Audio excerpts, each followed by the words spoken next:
हमारे चैनल को सब्सक्राइब करें और बेल आइकन दबाएं। मैं हूं दयानंद शेट्टी और आप मुझे इंस्पेक्टर दया के नाम से जानते हैं। For more episodes of CID, subscribe to Liv Crime and hit the bell icon.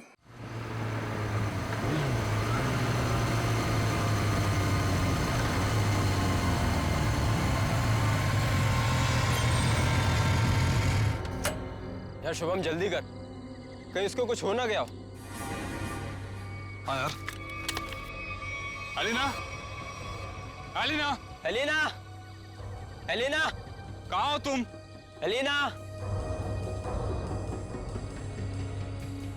यार यही तो बुलाया था, कहाँ चली गई? रुक मैं कॉल करता हूँ।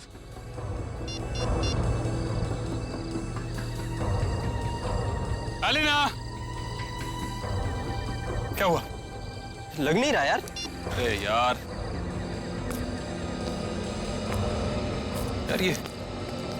ये मौसम कैसे खराब हो रहा है? ये धुंध सी कैसी हो रही है? अरे इतनी सफेद धुंध तो मैं पहली बार देख रहा हूँ। हाँ यार। अरे ये देख, ये धुंध तो बादल बन गई। ओह माय गॉड, ये क्या हो रहा है?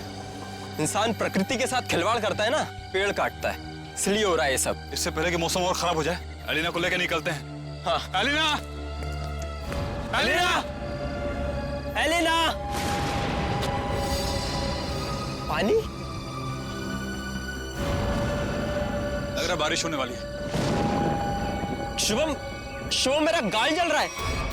ऐसा लग रहा है किसी ने जलते ही माचिस की तीली लगा दी है। दिखा जरा, दिखा। तेरा गाल तो बिल्कुल काला हो गया, जैसा किसी कीड़े ने काट लिया। दिखा।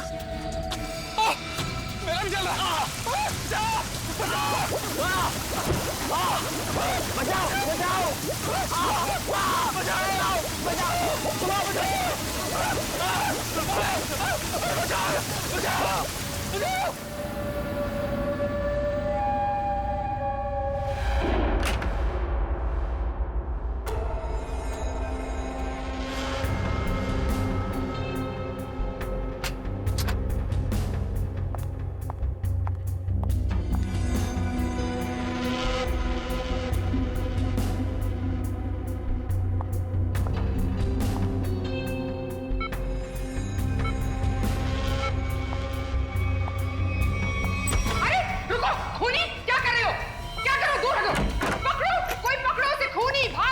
किसे पकड़ने के लिए कह रही है आप?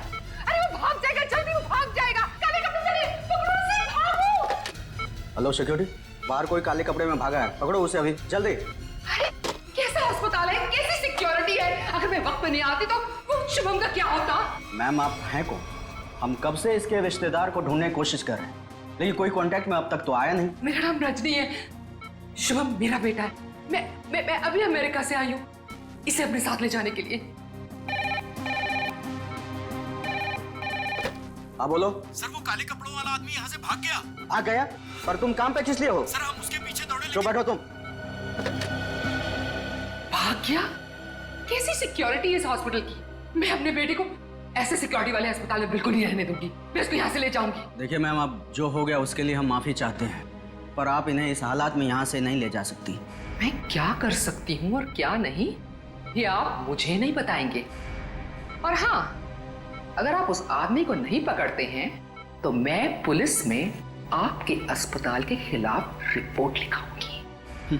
चलो, ये औरत है या मुसीबत, बाहर चल के देखते हैं।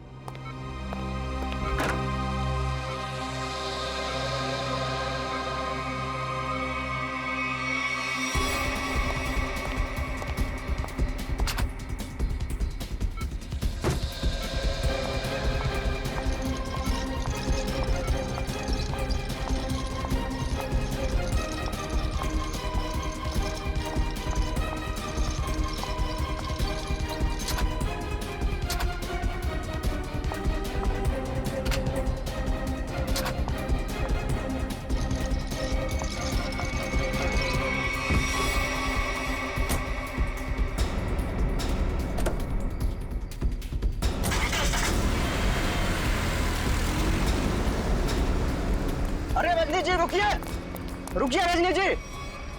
अजीब औरत है। हमें पुलिस को इन्फॉर्म करना चाहिए। नहीं, कहीं हम ना मुसीबत में पड़ जाएं। लेकिन सर, अगर कल को कोई पूछताछ हुई तो हम क्या जवाब देंगे? कोई पूछेगा तो बता देंगे उसे उसकी माँ ले गई अपने साथ में। पता नहीं इस कॉलोनी पर किसकी नजर लग गई है प्रणय बेटा, जिसको देखो वो घर छोड़कर जा रहा है। बस एक बार पता लग जाए कि आखिर ये सारे बंगले खरीद कौन रहा है। मुझे तो इन सब में अभिमन्यु की चाल नजर आती है। सोसाइटी का प्रेसिडेंट बना ही इसीलिए है कि ताकि कुछ झोल झाल करके पैसे बना सके, और ये जितने भी घर बिक रहे हैं ना कुछ कमीशन बनता है इसका। लीजिए आ गया अभिमन्यु। ये कौन है? अरे चमन लाल जी, पकड़ो जरा। हाँ। चमन लाल जी, अरे सर जी, आपने आने की तकलीफ क्यों उठाई? मुझे बुला लिया होता। और कितना वक्त लगेगा इन बंगलों की डील में? अरे सर जी, 10-12 ही बंगले बचे हैं, बहुत जल्द आपके नाम पे हो जाएंगे। जरा जल्दी, मुझे धीमी आंच का नहीं फास्ट फूड पसंद है। और अगर फास्ट ये बंगले मेरे नहीं हुए तो जो तुम्हें 3 करोड़ का चेक दिया है वो रद्द करवा दूंगा, समझे? जी जी समझ गया सर जी। आइए बैठिए सर जी।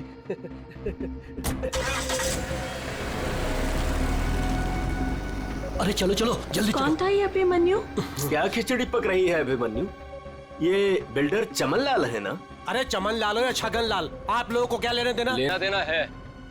बताओ क्या छिपा रहा हूँ उनसे? अरे मैं कुछ नहीं छुपा रहा हूँ।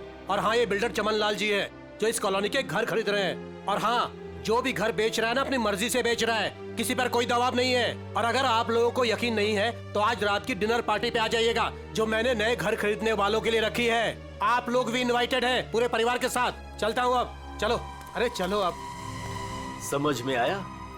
आज रात दूध का दूध और पानी का पानी हो जाएगा। चलो आओ। मैडम अब क्या करेंगी? अगर खाली किए हुए घर में फिर से नए लोग आ गए तो? ऐसा नहीं होना चाहिए किसी भी कीमत पे। मेरी फैक्ट्री यहाँ तभी बन सकती है जब इस कॉलोनी में रहने वाला एक एक इंसान यहाँ से चला जाए। मगर आप ये करेंगी कैसे? जब घी सीधी उंगली से ना निकले तो उंगली टेढ़ी करनी पड़ती है। मुझे जानकर बहुत खुशी हुई कि बंगले आप लोगों को बहुत पसंद आए। प्रीतनगर कॉलोनी में घर लेकर वाकई आप लोगों ने बहुत सही फैसला किया है। मुझे लगता है अब आपको यकीन हो गया होगा कि कॉलोनी खाली करवाने में अभिमन्यु का कोई हाथ नहीं है। तो क्या इतने सारे लोगों ने अपने घर एक साथ बेच ही दिया, ये सिर्फ एक संयोग है? अगर आप लोगों को मेरी ईमानदारी पर इतना ही शक है तो मैं प्रेसिडेंट पद से इस्तीफा देता हूँ। तो फिर से प्रेसिडेंट का इलेक्शन हो ही जाने दो। हाँ करवाइए इलेक्शन, लेकिन एक बार पहले अभिमन्यु को ये कॉलोनी फिर से बसाने दीजिए। चले? हाँ चलो। अरे ये क्या, ये धुंध सा क्यों लगने लगा है?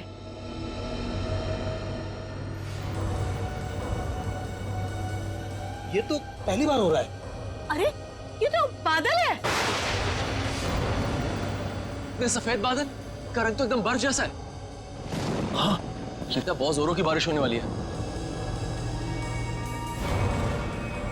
अरे ये क्या जलन हो रही है। चलो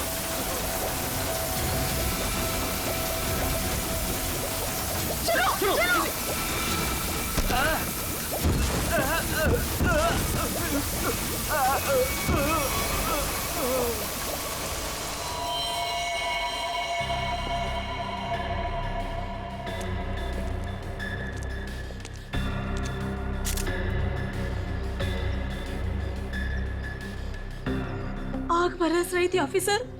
कभी सपने में भी नहीं सोचा था कि जिंदगी में ऐसा नजारा भी देखने मिलेगा।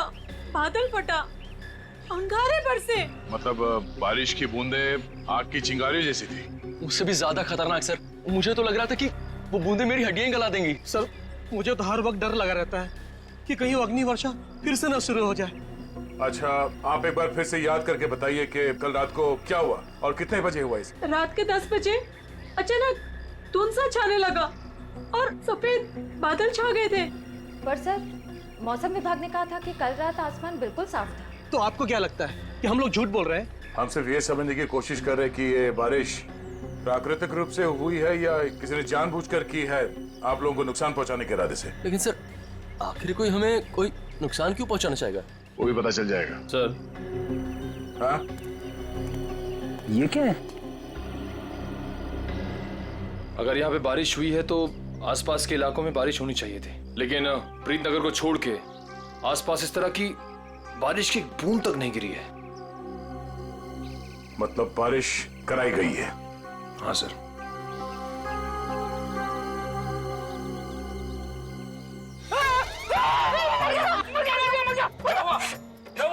तुम 2 मिनट के लिए चुपचाप खड़े नहीं रह सकते? किसने कहा था उंगली डालने के लिए? ये तेजाब? एक तेजाब की बारिश? बस बस। इतना भयानक जुर्म कौन कर सकता है और क्यों? जल्दी करिए, फास्ट।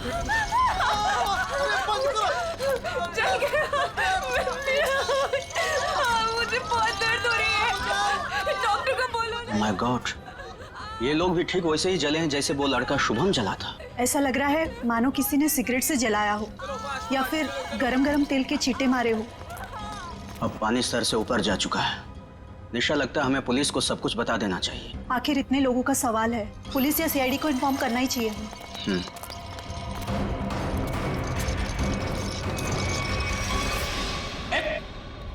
इधर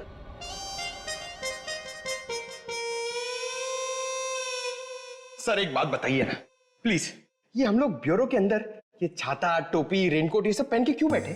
पहले बारिश का मौसम होता था, ठंडी ठंडी हवा, पानी की नन्ही नन्ही बूंदे। लेकिन जब से ये एसिड रेन का सिस्टम शुरू हो गया ना, तब से कोई नहीं जानता कि उनके ऊपर जो बरस रहा है वो पानी है या तेजाब। अरे मगर सर, ब्यूरो में तो हम लोग सब सेफ है ना। ब्यूरो में क्या प्रॉब्लम है? इधर थोड़ी होने वाली एसिड रेन। तेजाब जो है ना, वो हर चीज में छेद कर देता है। अगर एसिड रेन ने सीमेंट और ईंट पत्थरों में छेद कर दिया और अंदर आ गई, तो उससे बचने के लिए कुछ तो सुरक्षा होनी चाहिए कि नहीं? अगर इतनी मजबूत छत को एसिड रेन फाड़ के आ सकती है, तो फिर ये छाता क्या करेगा? छाता तो होता ही है हर बारिश की सुरक्षा के लिए। ये देखिए सर, ये जो तेजाब की बारिश हुई है, ये 2 किलोमीटर के रेडियस में हुई है, सिर्फ और सिर्फ प्रीतनगर में। ये बारिश आर्टिफिशियल तरीके से कराई गई है सर, शायद क्लाउड सीडलिंग के जरिए। हो सकता है। क्या हो रहा है, हैं? ये सब क्या पहन के रखा तुम लोगों ने? ये फ्रेडी से डर रहे हैं सर, एसिड रेन से डर रहे हैं। अच्छा सर, जिसने भी ये एसिड रेन करवाया है, हो सकता है इसकी किसी से दुश्मनी हो कॉलोनी में। ऐसा होना मुश्किल है। किसी एक आदमी से दुश्मनी निकालने के लिए कोई इस हद तक नहीं जाएगा। ऐसा लगता है ये हमला पूरी कॉलोनी वालों के लिए था। हाँ सर, तभी मुजरिम ने एसिड रेन उसी वक्त करवाया जब सब लोग अपने घरों से बाहर थे डिनर पार्टी के लिए। सर, ये मिस दामिनी कुमार हैं, मौसम विभाग से। आप तो वही है ना जिनके जरिए टीवी पर देखकर सबको पता चलता है कि बारिश का होने वाली है और प्यार की धूप कहाँ खिलने वाली है। जी, मगर फिलहाल तो बारिश होने का कोई आसार नहीं है। Thank you.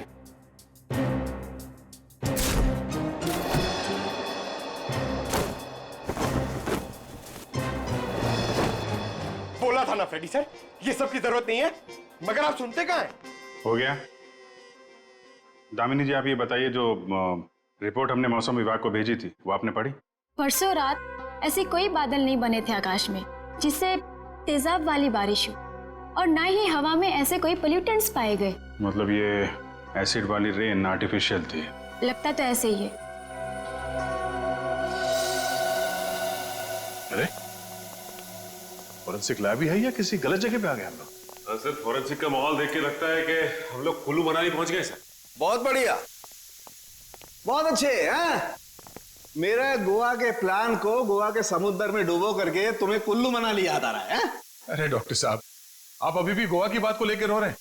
3 बार जाते जाते रह गया हूं मैं। इस बार तो प्लेन में बैठ चुका था, फिर ही कॉल आ गई, अर्जेंट कॉल फॉर डॉक्टर सालू के सीआईडी कॉल्स यू। बस आना पड़ा ना।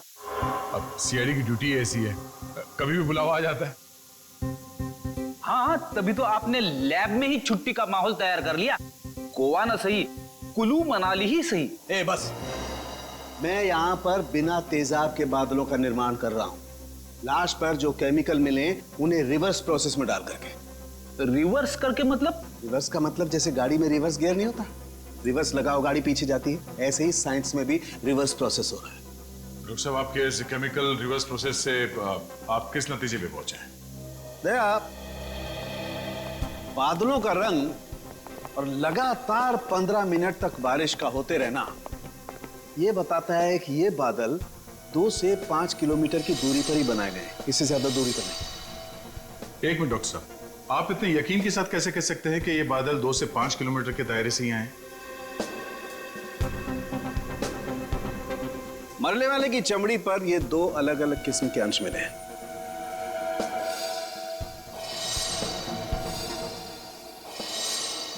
और ये दोनों अंश उस तेजाब के हैं, और तेजाब के तरल और गैस फॉर्म की कैलकुलेशन से मैं इस नतीजे पर पहुंचा हूं कि ये बादल 5 किलोमीटर के दायरे में ही बनाए गए।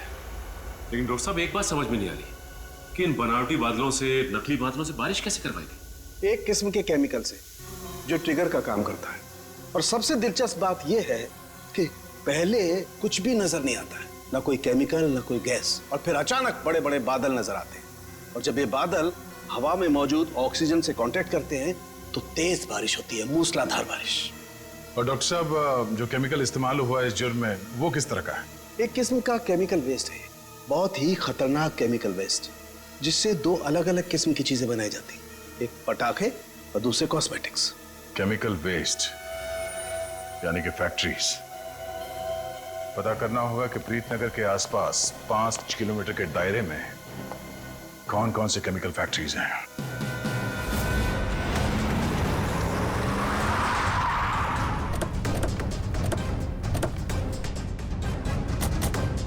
केमिकल फैक्ट्री प्रीतनगर कॉलोनी के पास यही एक फैक्ट्री है जहां से केमिकल वेस्ट निकलता है। जयवंत स्प्रे लाइए, पता चल जाएगा।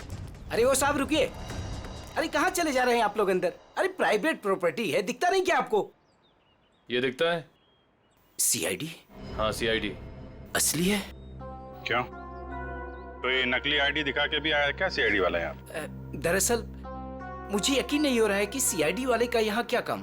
यहाँ से किसी ने जहरीली गैस निकालकर तेजाब की बारिश की है। तेजाब की बारिश? चेक कर लेते हैं अंदर। पर यार, फैक्ट्री में चिमनी तो नजर आ नहीं रही। बिना चिमनी के बादल कैसे बनाएंगे? शायद कोई और रास्ता अपनाया होगा बादल बनाने का। आसपास ढूंढते, शायद कोई जहरीली केमिकल मिल जाए। देखो। Yes sir. Good afternoon sir, मैं विकास, इस फैक्ट्री का पुराना मैनेजर। आप लोग क्या ढूंढ रहे हैं? एक जुर्म के सुराग ढूंढ रहे हैं आप। मगर सर ये फैक्ट्री तो 6 महीने से बंद पड़ी है, यहाँ कैसे कोई जुर्म हो सकता है? यहाँ से कुछ किलोमीटर दूर जो प्रीतनगर कॉलोनी है, उस पर एसिड की बारिश की गई। तो आप लोगों को लग रहा है कि एसिड की बारिश यहाँ से कराई गई है? प्रीतनगर के पास यही एक फैक्ट्री है जहाँ पे केमिकल का इस्तेमाल होता है। सर हमारी फैक्ट्री में केमिकल्स बनते थे, लेकिन जहरीले नहीं, जिससे किसी को कोई नुकसान पहुंचे। 5 मिनट में पता चल जाएगा कि इस फैक्ट्री में जहरीले केमिकल थे या नहीं।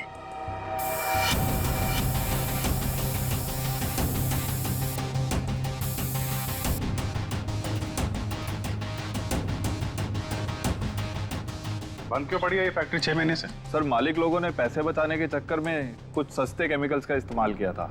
उनमें से कुछ एक केमिकल्स पर तो पाबंदी लगी हुई थी, सो फैक्ट्री को ताला लगा दिया। यहाँ पे खतरनाक केमिकल का खजाना था, पर तुम कह रहे हो कि कोई केमिकल मिलेगा नहीं यहाँ पे? सर वो केमिकल्स यहाँ से साफ करवाकर बहुत दूर भिजवा दिए गए। और सर वैसे भी अगर इस वक्त वो केमिकल यहाँ पर होते तो आप और मैं बिना खांसे या छींके बात नहीं कर सकते थे।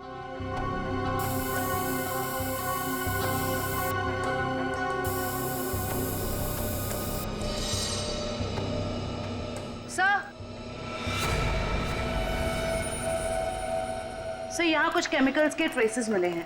यहाँ भले वो एसिड के बादल यहाँ से ना बनाए गए हों, पर केमिकल यहीं से सप्लाई हुआ है। तो मिस्टर विकास, अब क्या कहना है आपको?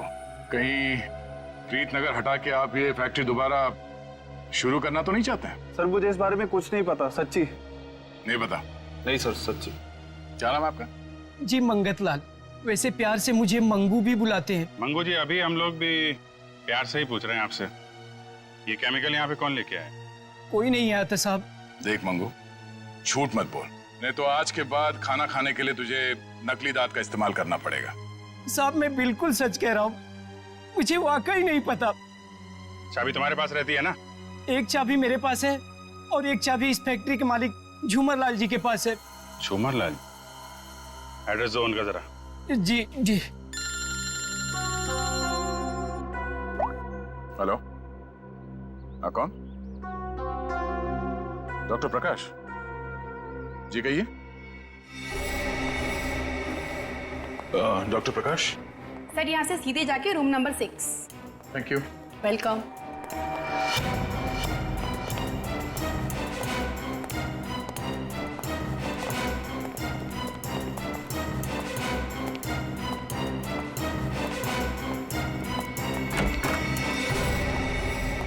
डॉक्टर प्रकाश। दया सर। हाँ, इंस्पेक्टर दया सीआईडी से। थैंक गॉड सर, आप आ गए। मैं आपका ही इंतजार कर रहा था। आप फोन पे कुछ बता रहे थे कि प्रीतनगर कॉलोनी में जो लोग घायल हुए उनके बारे में आपको जानते हैं? सर मैं बहुत शर्मिंदा हूँ। हमें तो बहुत पहले आपके पास आना चाहिए था। साफ साफ बताइए, बात क्या है? सर दरअसल उन लोगों को जो जख्म हुए हैं वो जख्म मैंने पहले भी एक इंसान के शरीर पे देखे। हाँ सर, और हम लोग उसका इलाज भी कर चुके हैं। कौन है वो? सर वो शुभम नाम का एक लड़का था, यही कोई 26-27 साल का होगा। और इतनी बड़ी बात आपने हमसे छिपा के रखी? ये शुभम इस वक्त कहाँ है? आपके हॉस्पिटल में? नहीं, उसे एक औरत अपने साथ ले गई। कह रही थी कि मैं इसकी माँ हूँ, रजनी नाम बताया था उसने।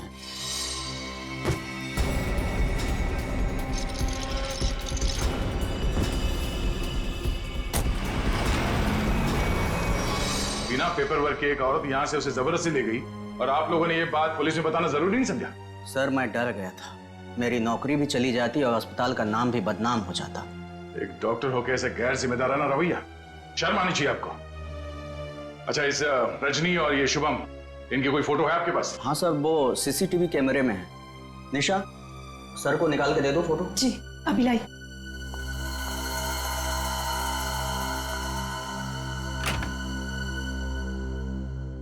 ये रजनी अपने आप को शुभम की मां बता रही है। कुछ तो चक्कर है। सर कहीं ये एसिड वाली बारिश इस रजनी ने तो नहीं करवाई? कुछ कह नहीं सकते, हो भी सकता है और नहीं भी हो सकता है। ये जो दो हादसे हुए हैं जिसमें शुभम घायल हुआ है और ये प्रीतनगर वाला हादसा, मुझे लगता है ये दोनों कहीं ना कहीं कनेक्टेड है। अच्छा, ये शुभम को हॉस्पिटल में कौन लेके आया था? सर मनन नाम का आदमी लाया था उसे। इस मनन से पूछते हैं कि ये शुभम उसे कहाँ, कब और कैसे मिला। हाँ दया सर, मनन हमारे साथ ही है। Okay sir. बस बस सर, यही गाड़ी रोक दीजिए।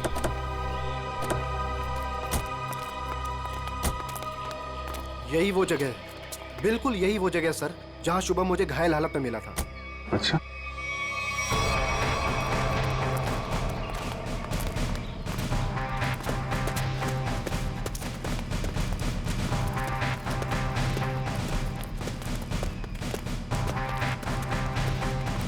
कहाँ पे? इधर? जी सर, जी सर, यहीं से भागते देखा था मैंने उसे। एक सर्र सी आवाज हुई थी, धाए जैसी। फिर मुझे लगा जैसे जैसे कुछ बरस रहा है, अंगार जैसा।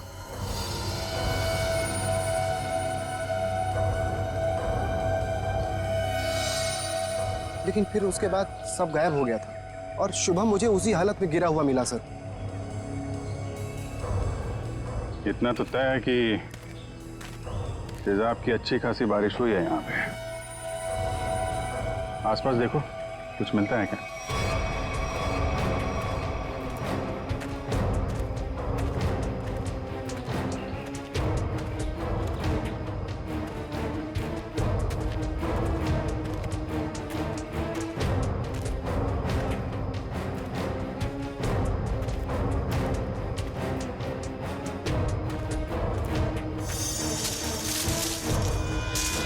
Sir phone. सर शायद सोहम का होगा।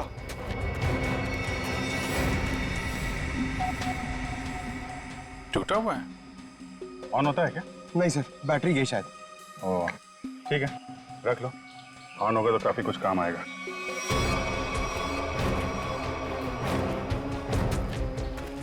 किसी चीज का ढक्कन है।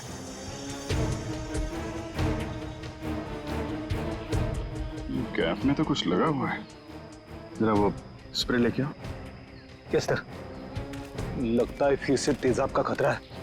इस बार तो मैं दूर खड़ा रहूंगा।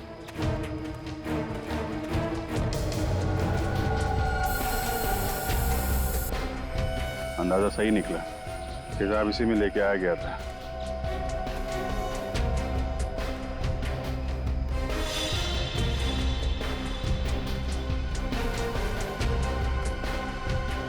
सर। हाँ सचिन, ये देखिए सर, यहाँ पे कुछ दबा के रखा गया है। पंकज जरा हटाओ इसे।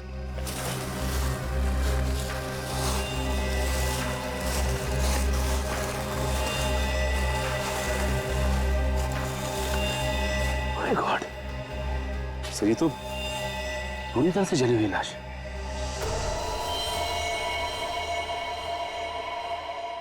मानन, वो शुभम के साथ तुमने किसी और को भी देखा था क्या?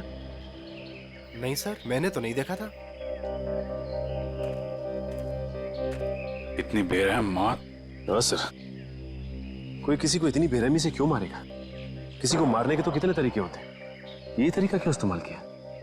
मुझे लगता है मारना मकसद नहीं था, मकसद था ये तेजाब वाली बारिश का एक्सपेरिमेंट, ताकि वही बारिश प्रीतनगर में किया जा सके। प्रीतनगर कॉलोनी वालों से पूछताछ करते हैं, शायद उनसे पता चल जाए कि कौन कर सकता है ये सब। ये फोटो देखिए, ये शुभम है, इस पे भी वैसे ही तेजाब वाली बारिश की गई थी। और ये है उसकी किडनैपर रजनी। इन दोनों को पहले कभी यहाँ पे देखा है आप लोगों ने? नहीं ऑफिसर। लेकिन इस रजनी की हमसे ऐसी क्या दुश्मनी है जो इसने हमारे साथ ऐसा किया? मैंने कब कहा कि रजनी ने सब किया है?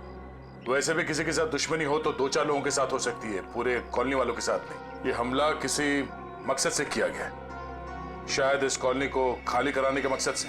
अच्छा, ऐसा कोई इंसान है जो ये चाहता है कि आप लोग अपना घर खाली करके कहीं और चले जाएं? एक ऐसी इंसान है जो हमें यहाँ से निकालने के लिए किसी भी हद तक जा सकती है, और वो है साशा। साशा? सर ये बिल्कुल सच कह रही है, ये है साशा, और ये साशा के लैब असिस्टेंट। सर दोनों ने घर में ही कॉस्मेटिक्स की लैब खोल रखी, और इनकी लैब में मुझे उन्हीं केमिकल्स के वेस्ट मिले हैं जो एसिड की बारिश करवाने के लिए यूज किए गए। तुम हमारे साथ ब्यूरो चलो। तो साशा ये बताइए, तेजाब वाली बारिश क्यों करवाई आपने? सर मैं आपसे बार बार कह चुकी हूँ, मैंने कोई बारिश नहीं करवाई है। आपके खिलाफ आपके मोहल्ले वालों ने FIR दर्ज करवाई है, मालूम है आपको? हाँ सर, मैं मानती हूँ कि मैंने मोहल्ले वालों को धमकाया था घर खाली करने के लिए, क्योंकि सर वो मेरा बिजनेस बंद करवाना चाहते थे, लेकिन मैंने कोई तेजाब वाली बारिश नहीं करवाई सर। तो वो केमिकल्स आपके घर में क्या कर रहे थे? मुझे कुछ नहीं पता। देखो, ये बार बार नहीं पता बोलने से काम नहीं चलेगा। सर आप मुझे इसके साथ कुछ देर के लिए अकेला छोड़ दीजिए, 10 मिनट में तोते की तरह सब सच बोलेगी। शांत जयवंती मैडम, बेकसूर को इस तरीके से डराया धमकाया नहीं जाता भाई, शांत। सर ये सब किया धरा इसी का है, ये नाटक कर रही है। ये कोई नाटक नहीं कर रही, क्योंकि जो केमिकल्स आपको इनके घर से मिले हैं उनसे तेजाब की बारिश नहीं हो सकती। क्या आपको पूरा यकीन है? इधर तुम ना ये रिपोर्ट पढ़ लो, इस रिपोर्ट में साफ साफ लिखा हुआ है कि बारिश तो दूर, इन केमिकल से भाप तक नहीं बन सकती है। पता है ये रिपोर्ट किसने लिखी है? किसने? राधिका जी ने। हाँ तो फिर पढ़ने की क्या जरूरत है, ठीक ही लिखी होगी।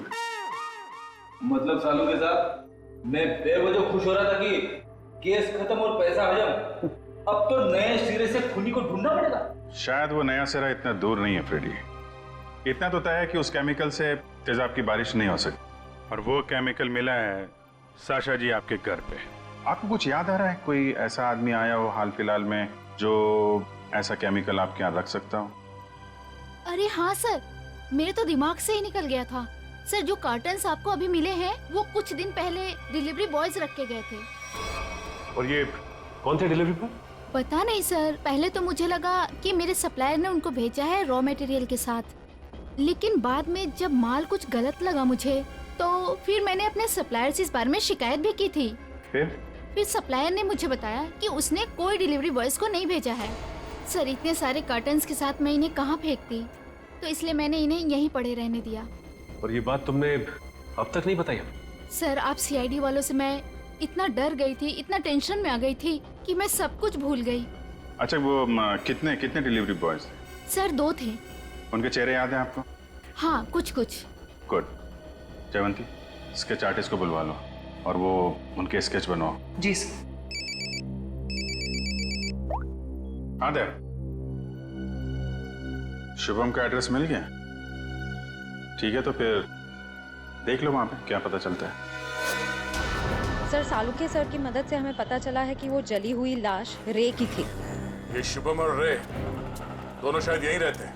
हाँ सर, एड्रेस यहीं का मिला है। सर, ये घर किसी मारिया नाम की औरत का है। अब आगे की कहानी ये मारिया जी ही बताएंगे। तुम्हारी हिम्मत कैसे हुई मेरा केबल काटने की? कब से कह रहे हो तुम?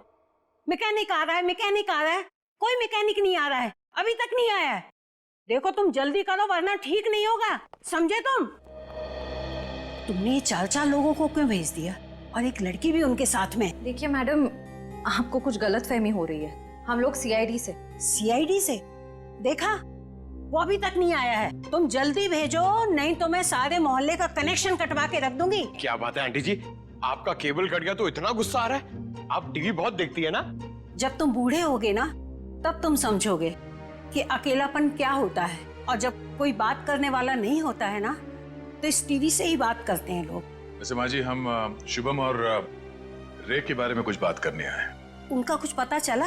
हाँ, वो दोनों आपके यहाँ। हाँ, वो मेरे किराएदार हैं और 6 महीने से हमारे पास रहते हैं, लेकिन पता नहीं कुछ दिनों से वो लोग आए ही नहीं हैं। रे की मौत हो चुकी है।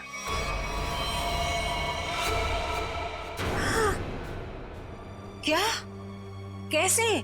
कुब्जा हिल्स में एक अजीबोगरीब हादसा हुआ जिसमें रे तेजाब का शिकार बन गया। हे भगवान! और शुभम, वो कैसा है? मैम, अभी तक शुभम का कुछ पता नहीं चल पाया है। आप फिक्र मत कीजिए, हम उसे जल्द ही ढूंढ निकालेंगे। माँ जी, इन दोनों का किसी के साथ कोई दुश्मनी, कोई कहा सुनी हुई थी? नहीं, वो तो बहुत अच्छे बच्चे थे, केमिकल इंजीनियर थे। और आखिरी बार आपने कब देखा था इनको? 13 तारीख को। लेकिन हैरानी की बात तो ये है कि जब से ये दोनों बच्चे गए हैं तब से मेरे 2 किराएदार और गायब हो गए हैं। दूसरे किराएदार? हाँ, वो रे और शुभम के सीनियर्स थे। मुझे लगा चारों कहीं पिकनिक मनाने गए होंगे, इसलिए मैंने उनको ढूंढने की भी कोशिश नहीं की। अच्छा, इन्हें स्केच दिखाओ। इनमें से किसी को पहचान दिया? हाँ, ये 2 तो सीनियर्स हैं, लेकिन इसको मैं पहचानती नहीं। ओह, इसका मतलब है शुभम और रे के साथ जो कुछ भी हुआ उसमें इनके बॉसेस का भी हाथ है। माँ जी, शुभम और रे के ऑफिस का एड्रेस देंगे जरा?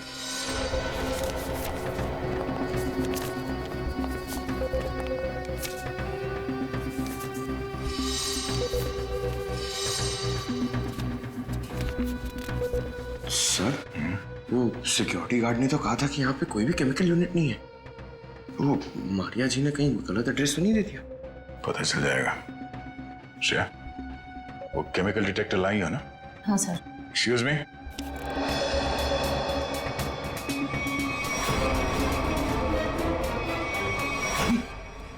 तो वही लोग हैं। क्या बात है साहब, कोई कुरियर भिजवाना था? हाँ, कुछ मुजरिमों को कुरियर करके जेल भिजवाना था। सर, मुजरिम? सर, हमें कुछ समझ नहीं आ रहा है। समझ में नहीं आया? यहाँ पर पहले केमिकल यूनिट हुआ करता था? नहीं साहब, यहाँ तो पहले से ही कुरियर कंपनी है। अच्छा, चेक करो। सर, इसमें चेक करने वाली कौन सी बात है? सर, ये कोई टूरिस्ट स्पॉट तो है नहीं। चेक? क्या चेक? हमारे काम में टांग अड़ाएगा तो तुम्हारे चेहरे का ये नक्शा टूरिस्ट स्पॉट जैसे बना दूंगा, समझा?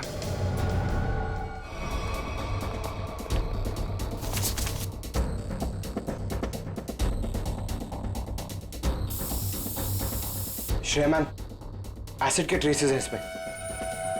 सर, रूम में एसिड के ट्रेसेस हैं। एसिड के ट्रेसेस हैं? हाँ? ये शुभम और रे यही काम करते थे केमिकल यूनिट में। वो गायब हो गया, उसके पीछे पीछे तुम लोग भी गायब हो गए। क्यों? सर, रे, शुभम, ये नाम तो पहले कभी नहीं सुना सर। कभी नहीं सुना? तो साशा का नाम भी नहीं सुना होगा फिर? सर कौन सा आशा सर, हमने नहीं सुना। कौन साशा? अरे बाप रे बाप, श्रेया यहाँ पे तो तेजाब की दुकान लगी है। क्या?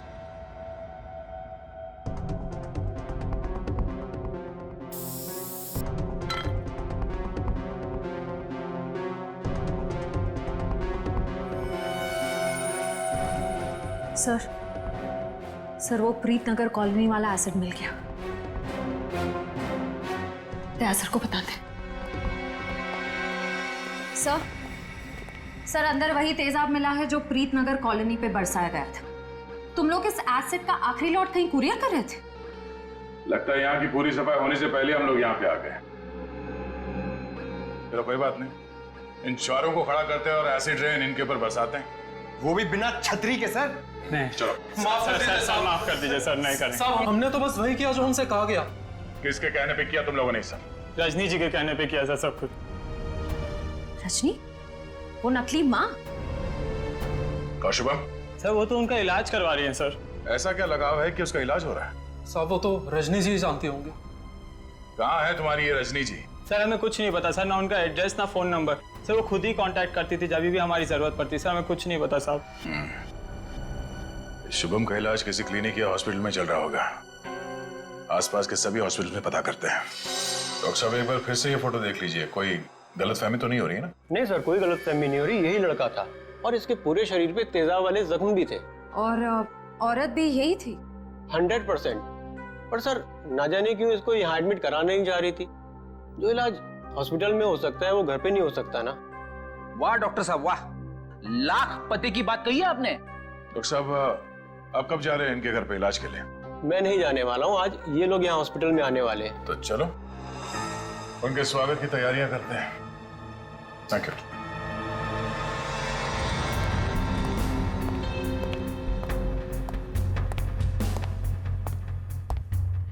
सर ऐसा लगता है नहीं वो यहाँ पर आएगी सर।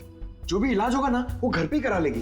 पंकज, अगर उसे शुभम की जान बचाना इतना जरूरी है तो वो जरूर आएगी।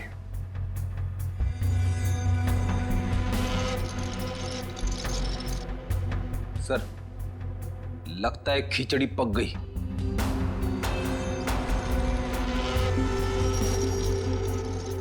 पक गई है तो परोस देते हैं।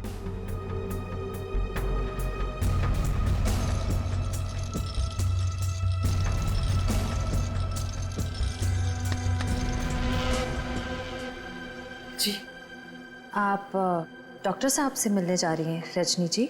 आपको मेरा नाम कैसे पता? सीआईडी को सब पता है। सीआईडी? हाँ सीआईडी। शुभम की जान बचाना इतना जरूरी था आपके लिए तो रातों रात इसे अस्पताल से निकलवाया क्यों?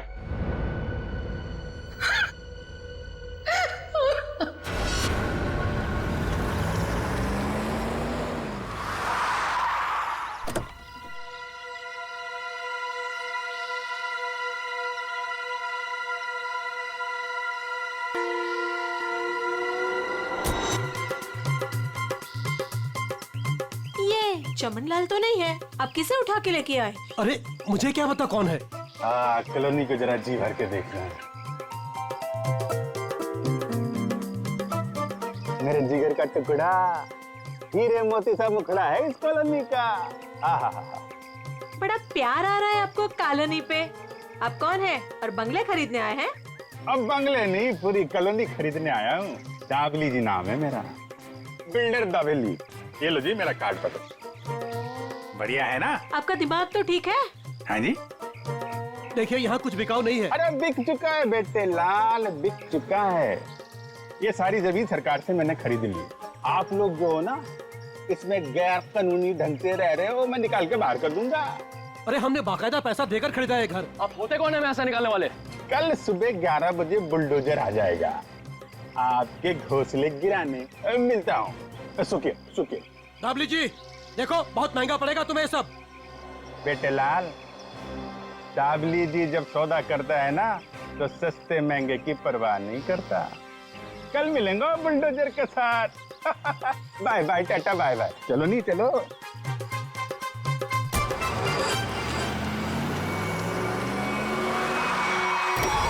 रोक क्यों दिया? अरे कौन लोग है ये नमूना? आते नहीं। अरे तुम्हारे को सुन नहीं रहा क्या? अरे क्या छोकरा लोग, ये क्या फुटबॉल का मैदान है क्या? इधर गिल्ली डंडा खेल रहा है।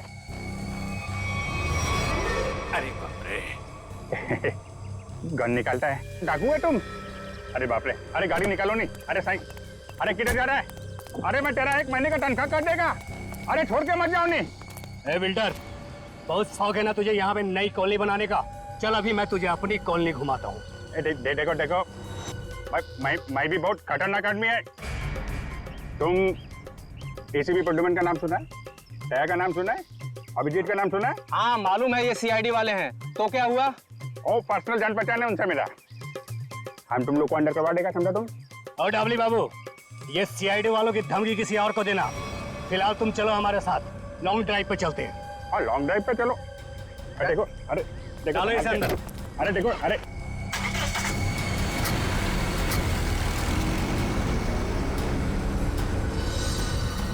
बहुत अपने सीआईडी वालों के गाने सुना रहे थे ना डबली बाबू, अब मेरी बात सुनो। जैसे इस सीआईडी वाले तुम्हें बचाने के लिए आएंगे, फिर छम छम छम छम छम छम छम जब जोर की बारिश होगी, पानी की नहीं तेजाब की बारिश होगी, तेजाब की।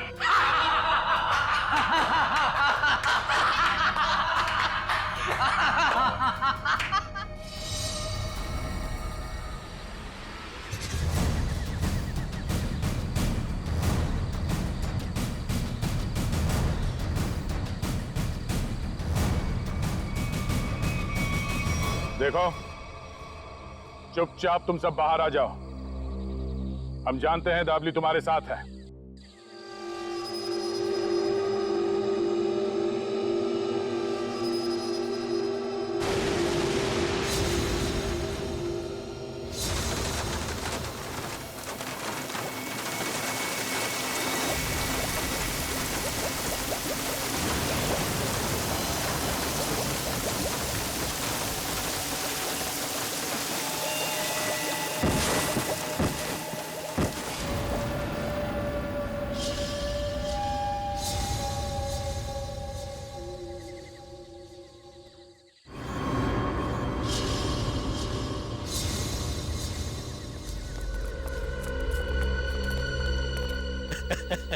देखो देखो, मरी हुई सीआईडी कैसी दिखती है।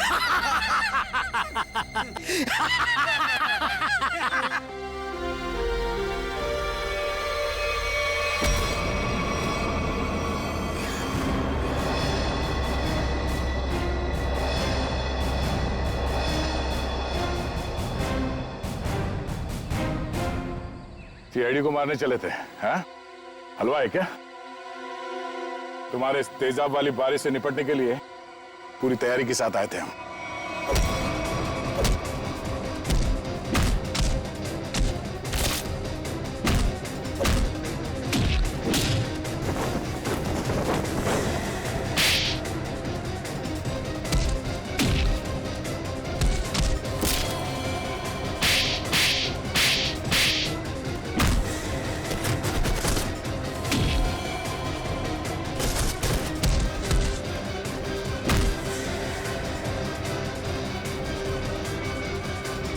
रुक जाओ।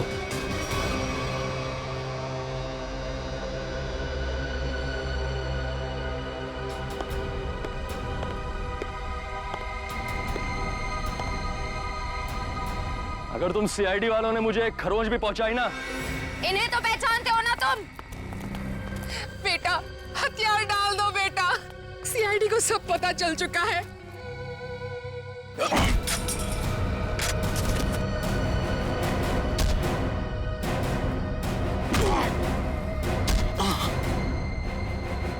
जरा अपना चांद सा मुखड़ा तो दिखा दे।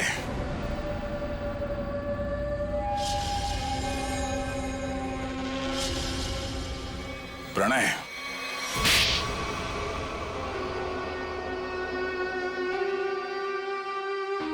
जिस जमीन पर प्रीतनगर कॉलोनी बनी थी, जमीन हमारी थी। 5 साल पहले वहां बाढ़ आई, सब बर्बाद हो गया। माँ और मेरे अलावा हमारा सारा परिवार चल बसा। सरकार को लगा कि उस बाढ़ में हमारी भी मौत हो गई। उन्होंने वो जमीन एक बिल्डर को बेच दी, उसने वहां पे कॉलोनी बना डाली। जब वापस आए देख के दंग रह गए कि हमारी जमीन पर लोगों के घर बस चुके थे। हमने कानून का दरवाजा खटखटाया, बहुत मदद मांगी। कानून का तो बस यही कहना था कि जो लोग रह रहे हैं उनको नहीं निकाला जा सकता। तो तुमने गैर कानूनी तरीका अपनाया, तेजाब की बारिश करवाई ताकि लोग अपना घर खाली करके भाग जाएं। वो तरकीब शुभम ने निकाली थी, वो मेरा भतीजा है। लेकिन प्रणव तो उसको भी मारना चाहता था, मेरा दिल नहीं माना, मैंने उसको बचा लिया। इसीलिए तो हुआ ये सब। तुम्हारे दिल में बेकार की ममता ना जाग उठती ना, शायद आज अब पकड़े न जाते। इस गलतफहमी में नहीं रहना, पकड़े तो तुम तब भी जाते। माना कि तुम लोगों के साथ जो कुछ भी हुआ वो बेहद दुर्भाग्यपूर्ण है, मगर ऐसे गलत रास्ते पे चल के आज तक किसी को इंसाफ नहीं मिला।